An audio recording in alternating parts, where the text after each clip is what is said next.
Hi everyone, welcome to Glitch Guru. In today's video, we'll show you what to do if you're having trouble accessing Facebook Marketplace.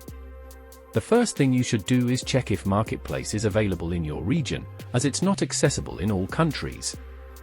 You can verify its availability by checking the link in the description.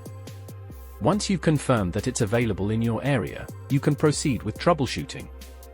Start by opening the Facebook app and going to the menu. Next, tap on Settings. From there, scroll down and select the tab bar menu. After that, tap on Customize the bar to check if Marketplace is hidden. If it is, pin it to make it visible. If this doesn't resolve the issue, try accessing Marketplace directly by typing facebook.com/marketplace in a web browser like Chrome.